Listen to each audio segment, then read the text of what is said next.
My wife told me something that shook me. I just don't feel happy anymore.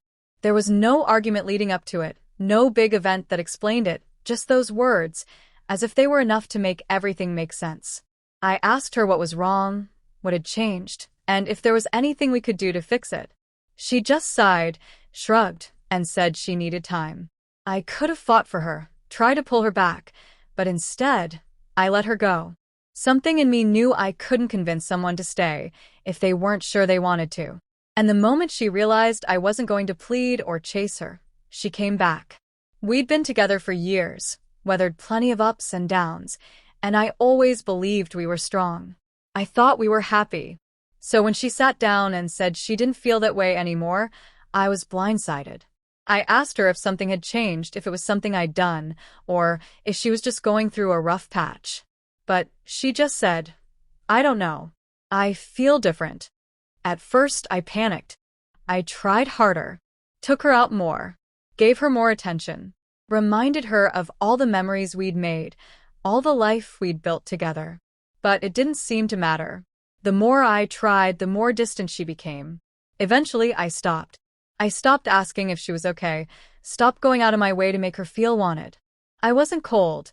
I was just done waiting around for her to decide if I was still enough. And that's when things started to shift. She began texting me unexpectedly, asking where I was. She started getting annoyed when I wasn't home on time, even though she was the one who had asked for space in the first place. One evening, she came into the room and stood there for a moment before finally saying, "You've been really distant lately." I looked up from my book and said calmly, "I'm just giving you the space you said you needed."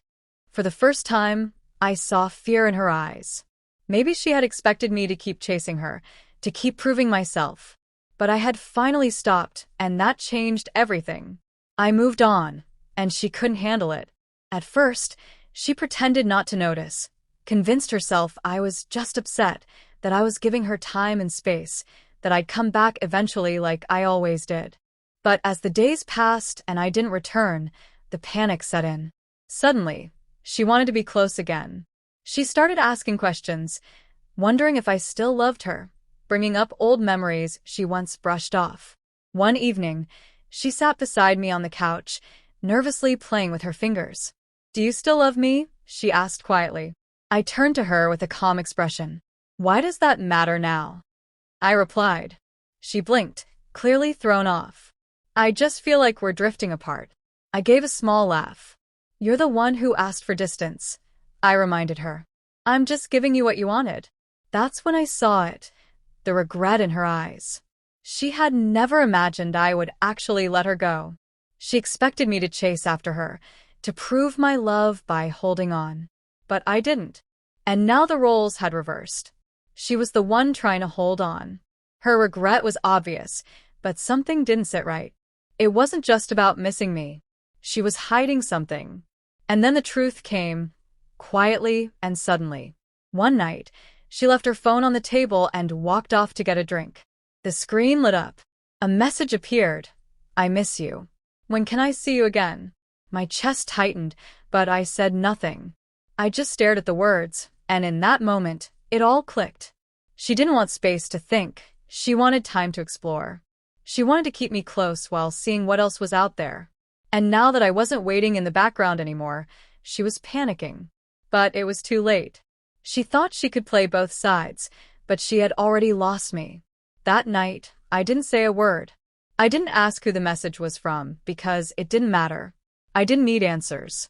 Her actions had already given me everything I needed to know. I stopped trying. I stopped making effort for someone who made a choice to betray me. I began focusing on myself, on healing, on growing.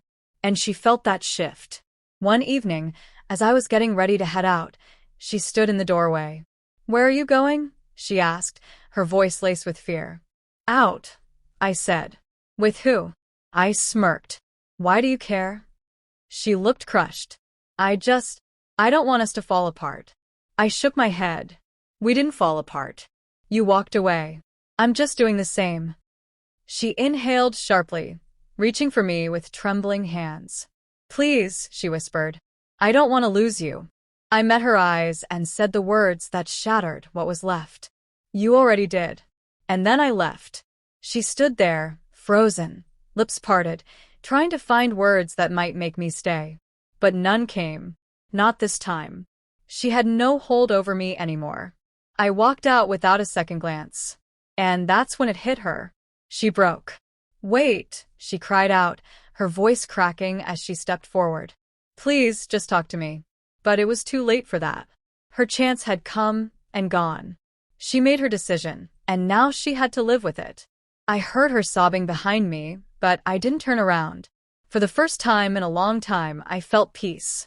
She stayed in that house, stuck in a moment she couldn't rewind. She'd call. She'd text. She'd try to undo what she had done. But I never answered. Because I had finally understood something. She didn't want space. She wanted options. She wanted the comfort of my love while she tested other waters.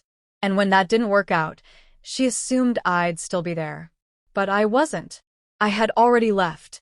And now, for the rest of her life, she'll carry that truth. She lost me. And this time, I'm not coming back. So here's the truth. When someone asks for space, give it to them. And when they realize what they gave up, let them live with it. Let them sit with the silence they created.